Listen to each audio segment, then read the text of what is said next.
I'm sorry, but I don't give second chances. But my second chance na. Gabi ka naman, Joey. Bakit kaya? Hi guys, and welcome back to our channel. My name is Janae. And Naily. Wow. So for today's video, sa video na to, ipapanoorin natin ang official trailer ng Hello, Love Again ni Alden Richards and Catherine Bernardos. It was released on October 8 pa. So, nakakaligtaan natin. So, delay na tayo sa pagre-react. Yes. But then again, gusto natin din tong movie na to, yung part 1, napanood natin sa Dubai. It was very memorable for us. Kasi bakit? Bakit? Wala, hindi nyo na maalala, Diyos ko. Kasi nga, that was our first time riding or taking the Dubai ferry. Yes. Dubai ferry is, relate din tayo sa story, may OFW din sila, di ba? Tapos medyo malayo yung mall, yung cinema na pinuntahan. Kasi yun lang yung meron. Doon, sa iba, parang puno na, wala nang slot. Like, sold out na siya. Grabe, ganun siya kalakas. So, sumakay tayo from Sharjah going to Dubai through the Al Ghubaiba water station. Ferry station. Yes. So, ayun guys, without any further ado. Let's watch this. No, si Joy. Nasaan na si Joy? Isip na sana marating na natin yung future na pinangarap natin dalawa. A future with no goodbyes. Ay, wow.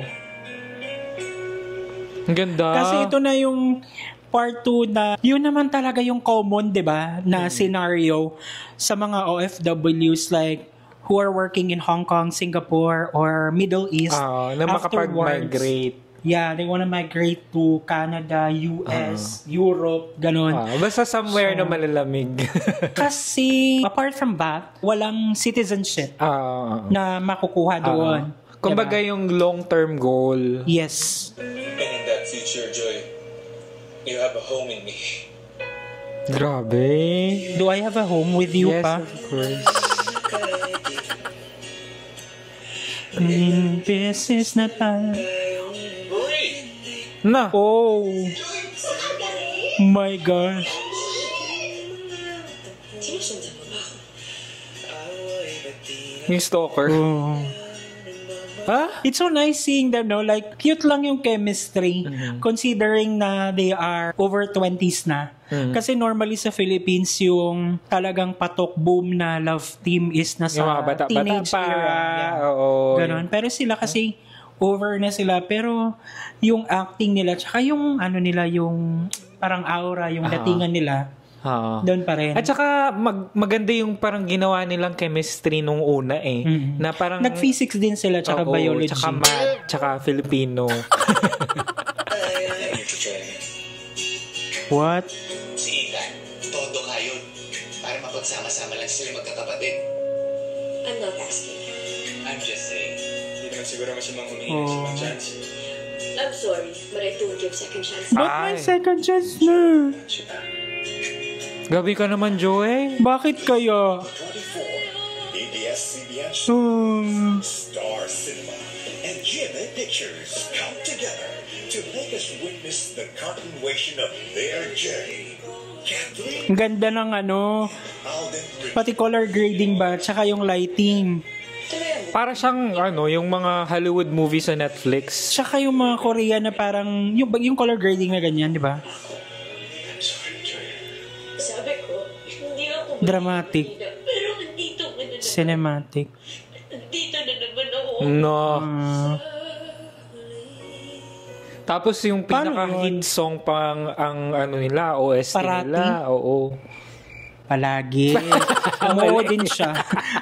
Hindi like yung second chance. Do you believe in second chances?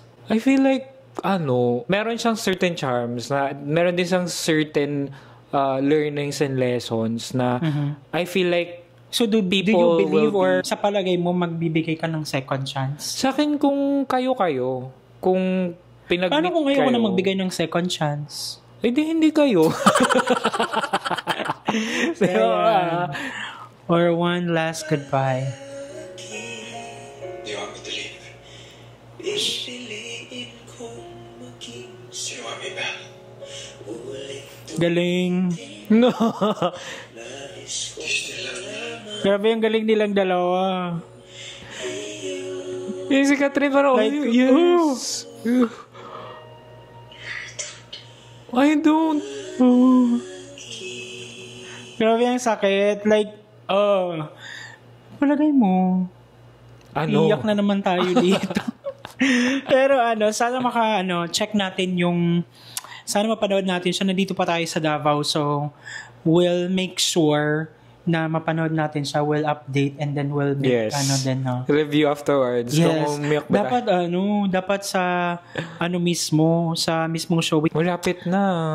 Lapit na nga. So, ayun, nakakalungkot. Ang sad naman. Pero feeling ko kasi, di ba si Cathy Garcia Molina, ang dami na naman nitong learnings, ang dami na naman nitong mga papasikati ng mga linya. Oo. I'm so excited for that. And, ayun. So, kaya yung mga heavy lines na yung batuhan. Ilang kilograms ba yung heavy? Mga 1,000 kilograms. Doon yung mga mata-mata acting, ganyan. Kasi di ba magagaling naman sila. So, dito din kasi, yung sa unang teaser, parang na mention doon na nagkaroon sila ng LDR. Mm-hmm. So, do you think LDR, long distance relationship, would work for you? Case-to-case basis. Kasi, kung for me, kung tatanungin sa akin, hindi.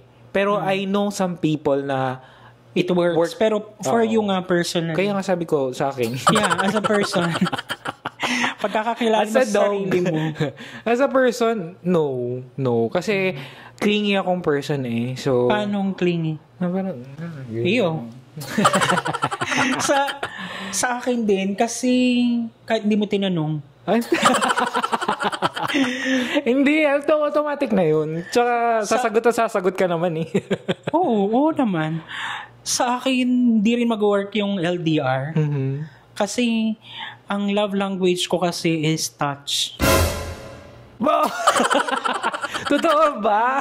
Sino ang kausap ko? Ikaw ba yan? Noon. Pero hindi ko kaya yung LDR kasi ang pinaka number 1 na ingredients for a long distance relationship is trust. Mm-hmm. At ang hirap mag-trust kapag malayo. Thousands of miles away. Like, kaya yun? Nakakatulero. Like, ang hindi ko kaya. Hindi ko na kaya. Bye. Okay. Yan lang. And ayun. Yeah, so papanoorin natin yan. Thank you guys at sinamahan nyo kayo sa nagdaang reaction. If you like this video, don't forget to give it a thumbs up. If bago kayo sa ating channel, don't forget to subscribe, hit that notification bell para updated kayo sa ating mga next uploads. Ayun guys, thank you so much for watching our videos. We have a lot of videos done and we have a lot of videos coming. So keep watching us in the next video. Bye!